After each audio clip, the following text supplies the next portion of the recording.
popular literature, right? So if you can recall, what is the standout element in poem, in drama, and in short story? Yes, Miss Badong? Yes, that's right.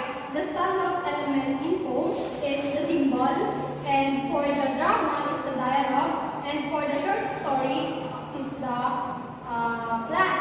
Yes. So are you ready to embark to our learning today? Yes, that's great. So now let us start our discussion for tonight.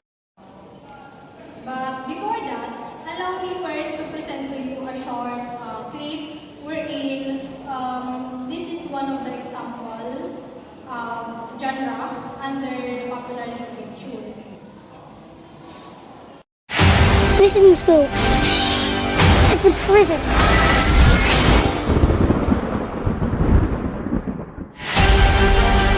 I have some questions for you, Mr. Potter.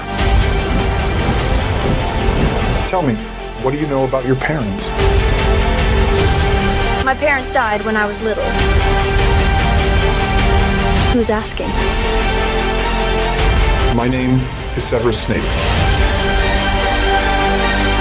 I have to warn you. This place, it isn't what you think. Secrets are buried beneath it. And you, Mr. Potter, are at the center of it all. The boy who lived. You must forget all this! You need to be very careful! This isn't school. It's a prison.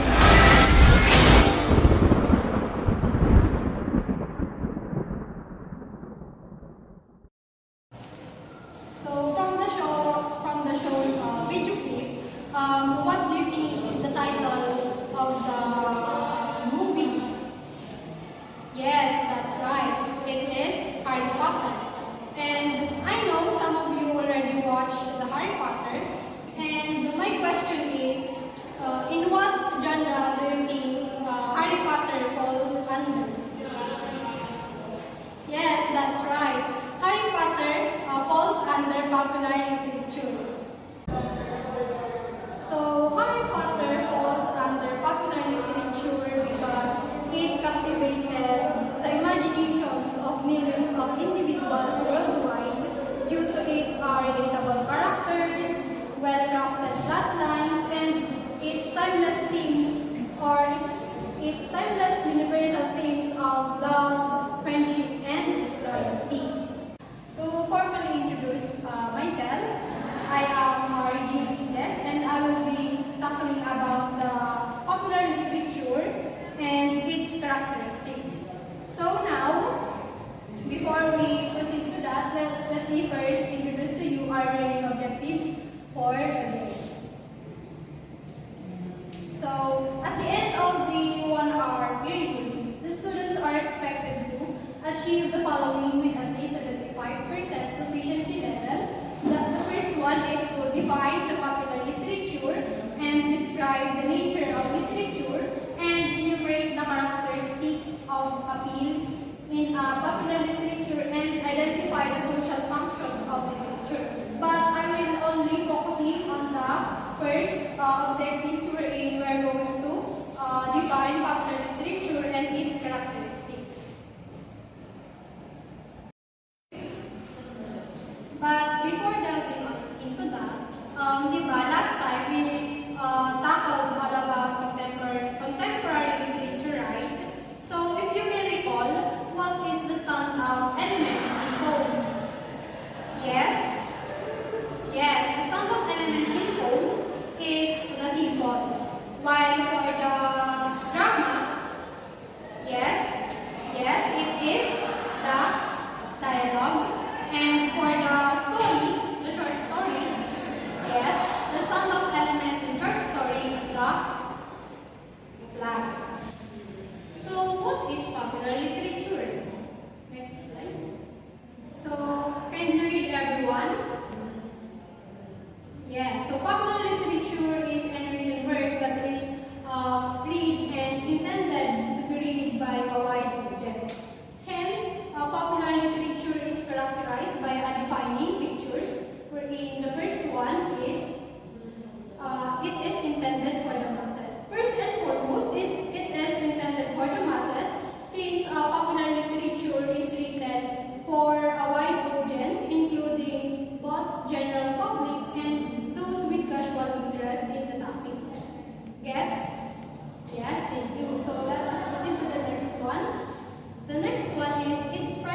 purpose is to entertain. So popular literature mainly focus on entertainment and escape.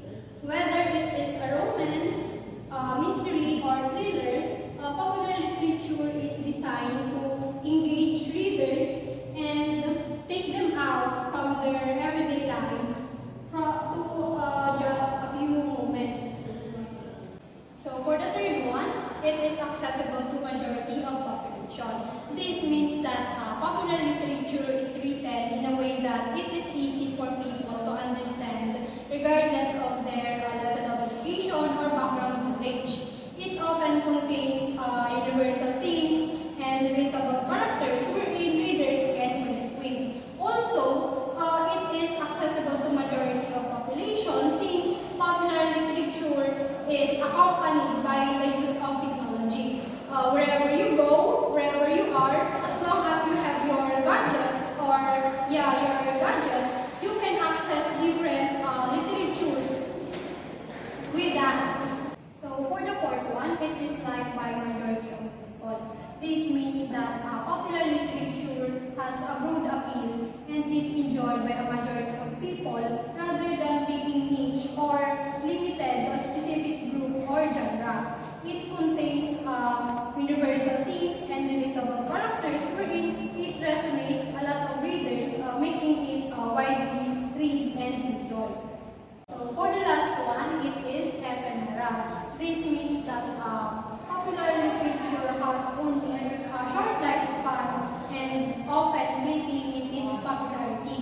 It may be widely read and enjoyed for a brief period of time, but its influence wanes quickly and it is soon replaced by newer trends and fads in literature. So now allow me to present to you the different genres under popular literature.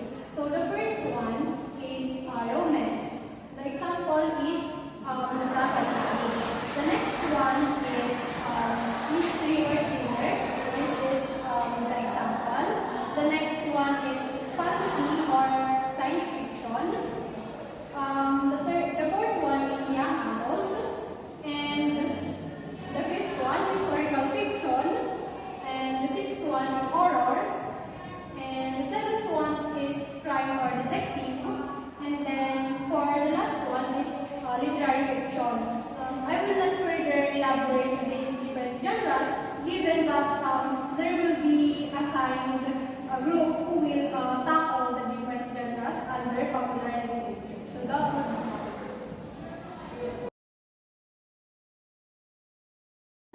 Good evening, everyone. I am Johanna Brillante and I will be your second discussant for this evening. A while ago, my group mate REGINE QUIDES discussed about the popular literature. So now, we will delve into another subtopic under the introduction to popular literature, which is understanding the nature, function, and value of literature.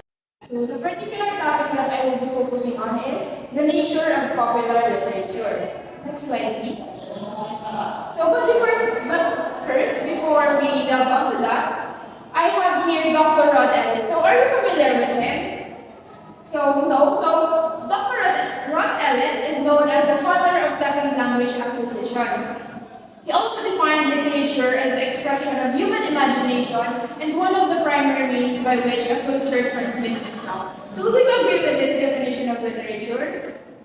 So yes, thank you for that. So indeed, literature serves as the expression of human imagination because through literature, the wide imagination of people are being conveyed as well as it serves as the primary means by which a culture transmits itself. Because as we all know, in literature, people transmit culture from generation to generation.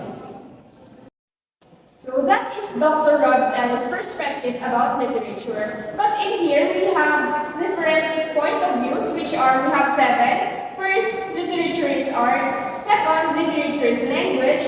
Third, literature is aesthetic. Fourth, literature is fictional. And fifth, we have literature is expressive. And for the sixth one, we have literature is effective. And the last one is literature is everything in green. So we will be discussing this one by one. So first perspective, we have literature is art. Everybody please read.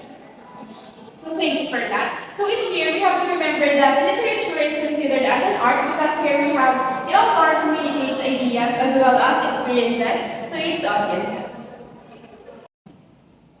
So the second perspective is literature is language. So everybody please read.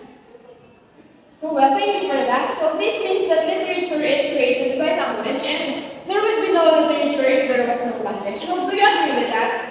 So I also agree to that because in literature, language is being transformed and intensified into a creative one.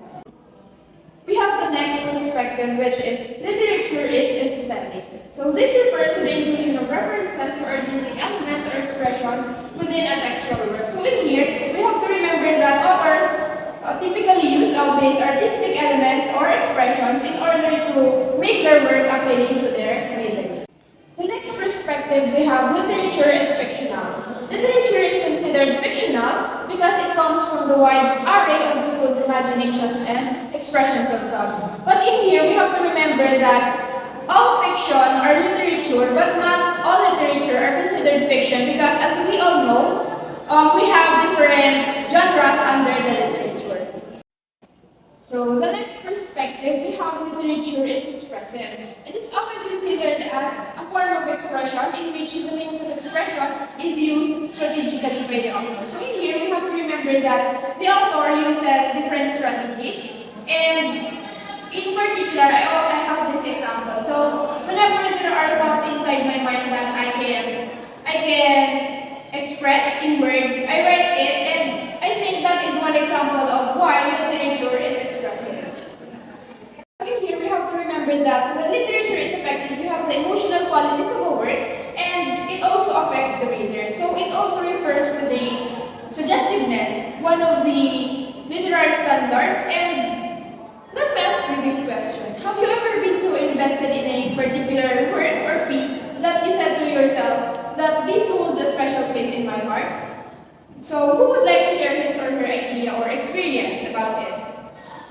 Well, yes, thank you for sharing your experience. So I think that is one example of why literature is considered effective. So for the last perspective, we have literature is everything in Greek. It means that any writing can be categorized as literature. So this is very self-explanatory, so I will not further elaborate this. Now that we are done with 7 perspectives on literature, we have next, literature as art form.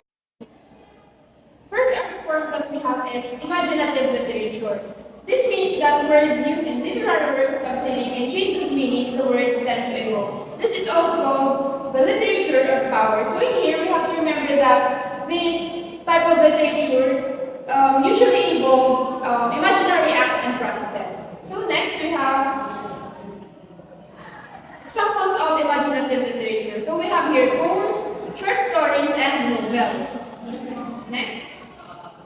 So for the next art form, we have non-imaginative literature. This is the opposite of imaginative literature. We have here, it means that the words used to refer to the meaning in dictionary, and it is usually true to life or based on fact. Some examples of non-imaginative literature are, first we have biographies and essays. So I know that you're all familiar with this. Now that you know the difference between imaginative and non-imaginative literature, let us now focus on the 2 categories of literature according to Cleden on the year 2004. So we have here literary text and non-literary text. So everybody please read the difference. Thank you for that. So in here we have to remember that literary text is only consists of textual meaning and referential meaning, while non-literary text only focuses on the referral meaning. When we say textual meaning, it is the literal meaning of a particular piece or work, and referral meaning, it is the subliminal, or we have to dig deeper to understand the idea being conveyed by the particular piece or work. So are the difference of the two clear to everyone? Well, thank you for that. So we have here, next slide please. We have here the pattern, which are 7, 2, and 2. So we have 7 different point of views. We have 2 art forms, and we have 2 categories, which are all under the nature of popular literature. So that would all for my discussion. I hope you learned something new and valuable. Thank you, everyone. Good evening, everyone. I'm Marichu Moratalia, and I will be discussing about the appeal of a popular literature.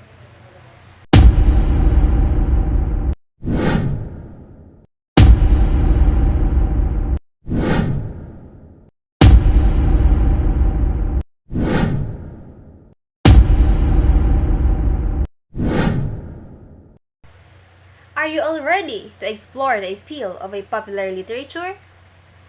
If yes, let us first have this activity. Are you guys aware of this application? You're all familiar with it, right? That's right. This application is called Share It. And our activity for this evening is for you to share something for our class. Are you all ready? Yes. So, I have here few questions that you need to answer. For question number 1, who among you currently have a favorite movie or literary piece or even a book? Yes, miss? What makes it your favorite? You can relate to it? What's in that literary piece of work that catch your attention? Because it's interesting, its plot, the characters. Right. Thank you so much. You may now sit down. So, do you think her favorite literary piece of work can also catch your attention? Do you think her favorite literary piece of work is relatable?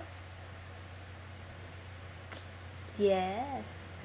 So, based on the example given by your classmate, what do you think is the definition of a popular literature? That's right. A popular literature is a kind of literature that is intended for the mass. And it usually focuses on the romantic genre. To further understand a popular literature, let us now dig deeper into the appeal of a popular literature. According to your classmate's description of her favorite literary piece, what do you think is the definition of appeal in a popular literature? Appeal of a popular literature attracts and awakens the interest of the audience.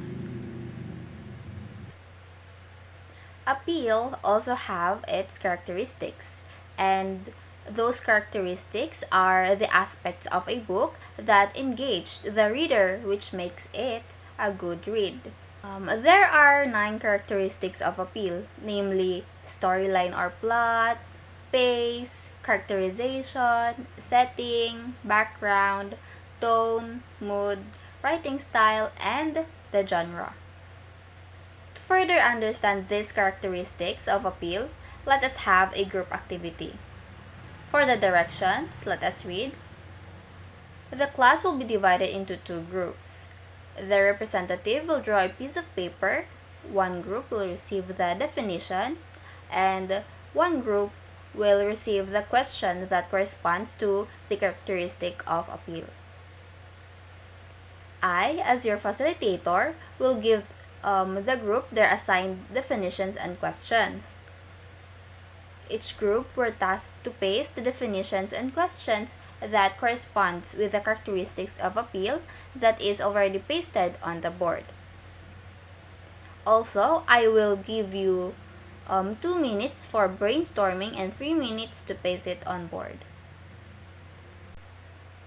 So let us now check your works. For the first characteristic of appeal, storyline or plot. According to what you've done, is defined as the sequence of events and the turns and twists of the story.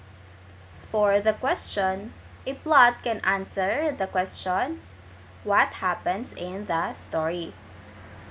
One of the examples of a plot is in Bernardo's movie, the Hello Love Goodbye, wherein a bartender and a domestic helper of Filipino origin living in Hong Kong find themselves falling in love, but they each have different plans for their future. From the example, the plot is already shared or stated. For the next characteristic, we have the pace. So the pace refers to the rhythm of the entire story. It also answers the question, how does the chain of events fall into place? We have the 100 Tula para kay Stella as an example. So 100 Tula para kay Stella is a movie that is considered as a fast-paced story that we wouldn't really get to analyze each situation carefully to get confused about some parts of it. So for the third one, we have the characterization. So the characterization is the act of creating and describing characters in literature. It answers the questions, who are the characters in the story or the movie? May it be their physical appearance or their attitude. So, for example, we have Lancelot from Le Morte d'Arthur. Lancelot is considered as the strongest knight in the story. He is a noble and an honorable man whose reputation was damaged only because of his sinful relationship with Arthur's wife, Guinevere. The fourth one, we have the setting. The setting refers to the time, the place, and the environment in which a story occurs. It answers the question, where does the story takes place? The first Harry Potter, according to what I've searched, it is from London suburb of Little Winging in Surrey. For the fifth one, we have the background details. So the background details, it describes the story of the topic or the cause of the problem of the topic that is being addressed. So it answers the question, why does the problem occur? The background detail was described as a technical and historical details. It is also a mix of fact and fiction. Usually, background details are shown in a movie by like flashbacks. Do you get it, guys? Yes, of course. So let us have now the sixth characteristic of an appeal, the tone. So the tone refers to the attitude that a character, narrator, or author takes towards a given subject. It also answers the question, what is the author's attitude towards a subject? So, for example of a tone, if the character is supposed to be happy, then the author will write, I can't wait to get to the party. The character's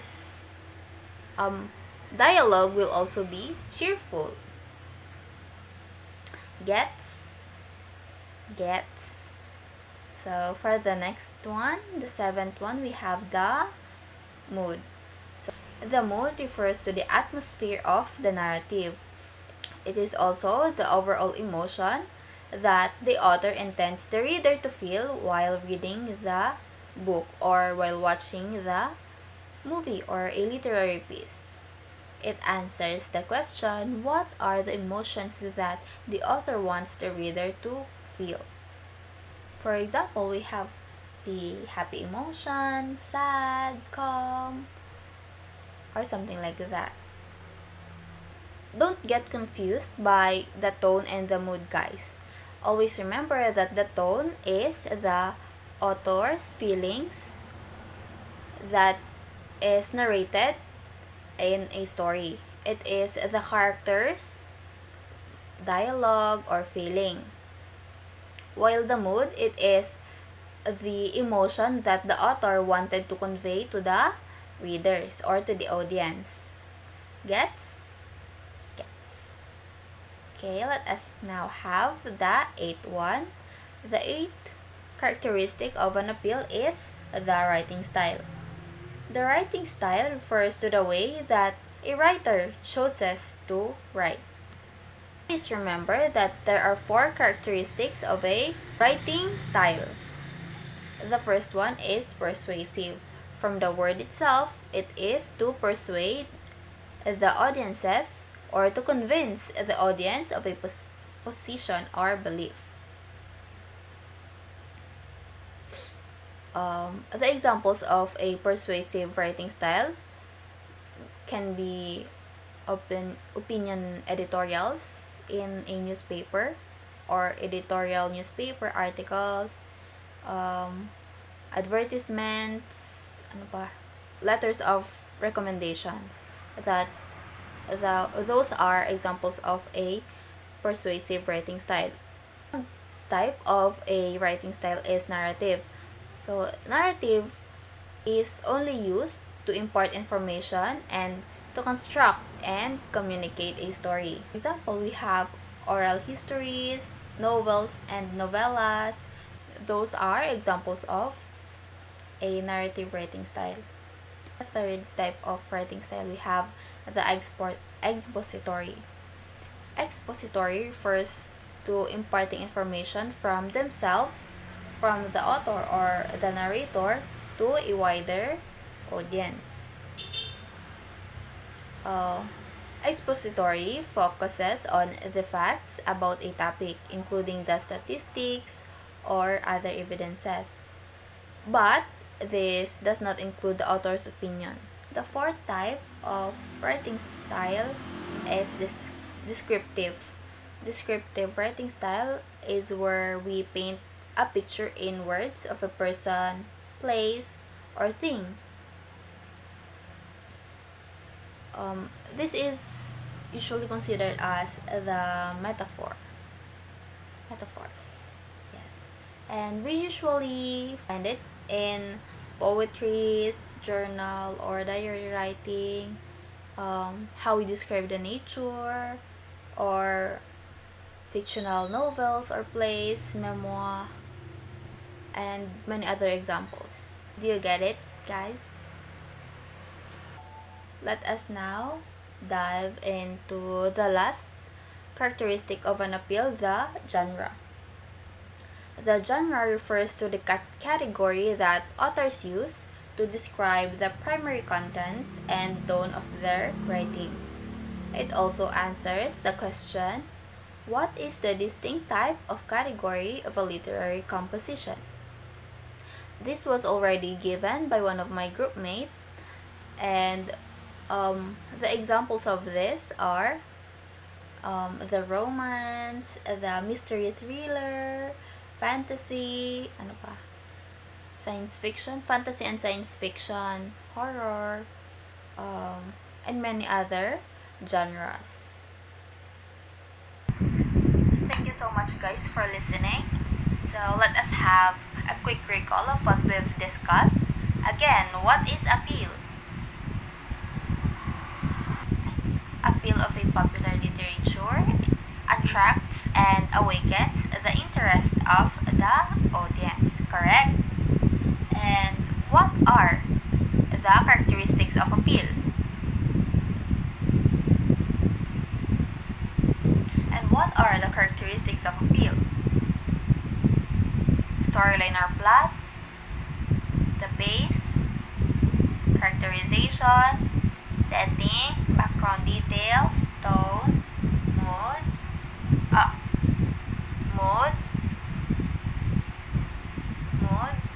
writing style, and genre. What are the 4 types of writing styles? Persuasive, narrative, expository, and descriptive. What are the differences of tone and the mood? The tone refers to the author's feelings towards the character. It can be found through the dialogue, while mood, it is the author's feelings or emotions that he or she wanted to convey to the audiences. These are the things that the authors wanted the readers to feel as well. Again, guys, thank you so much for listening, and I think that's it for my report.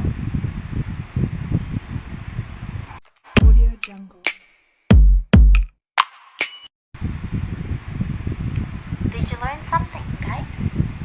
Did you learn something?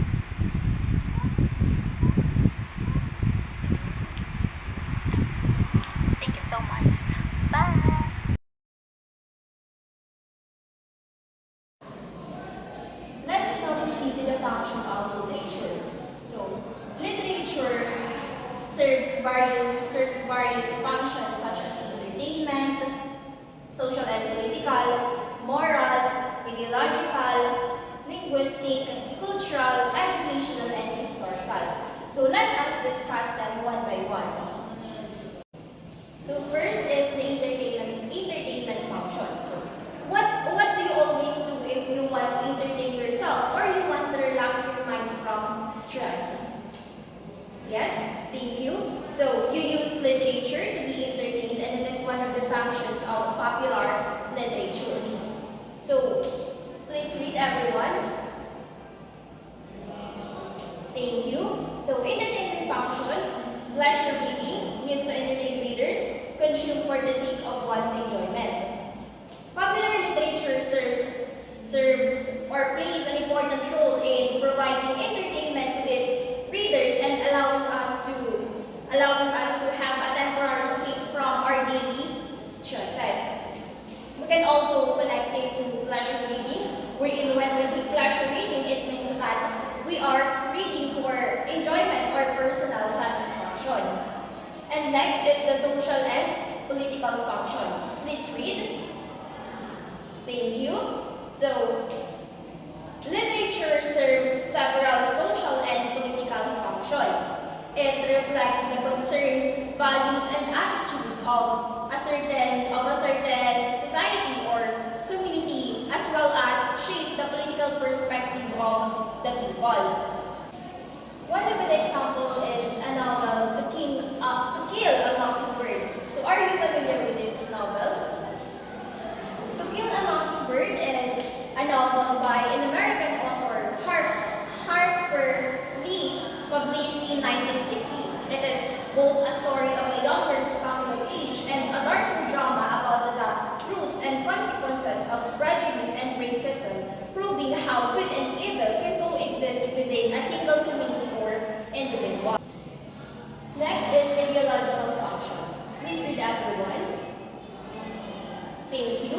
So, in ideological function, literature shapes our way of thinking based on the ideas of other people. So, some literature shapes our way of thinking or changes our perspective. Writers express their ideology about something through their works, which influences us, the readers, to also believe in what they believe, and changes our perspective, be it on political, social, or cultural issues. Next is the moral function. In moral function, literature imparts moral values. So most of the literature that we read or watched impart moral values that will help to shape our personalities. Through literature, we are guided on what is wrong and what is right, what should be followed and what should not. It also helps us to grow as an individual. Next is the linguistic function. Please read. Thank you. So, in linguistic function, literature preserves the language of every civilization. So, a lot of literature written in different languages that we could not understand unless it was translated into English or Filipino. So why do you think writers use their own language in their works or in writing? Yes, thank you. So they use their own language to preserve the language from where it by the people living in that particular country. Next is the cultural function. Literature orients us to traditions, folklores, and the arts of our ethnic group's heritage. So, some literature depicts people's way of life, their cultures, and their traditions, which will help readers to know their cultures as well as develop tolerance and respect for differences. It also helps them to understand and empathize people different from themselves. Next is educational function. Please read, everyone. Thank you. So, educational function. Literature teaches us many things about human experience. So, literature is anything that we share which is based on human experience, right? It teaches us of many things about other people's own experience. It portrays the facets of life that we see and that we would never dream of seeing. And last is the historical function. Historical function. Literature keeps a record of events that happened in the place where they originated. So, literature often reflects the time period in which it originated or in which it was written, providing insights to the cultural values, social norms, and beliefs of that era. Historical events and individuals are also depicted in literature, influencing how people interpret or remember the past. So literature is one way to preserve the history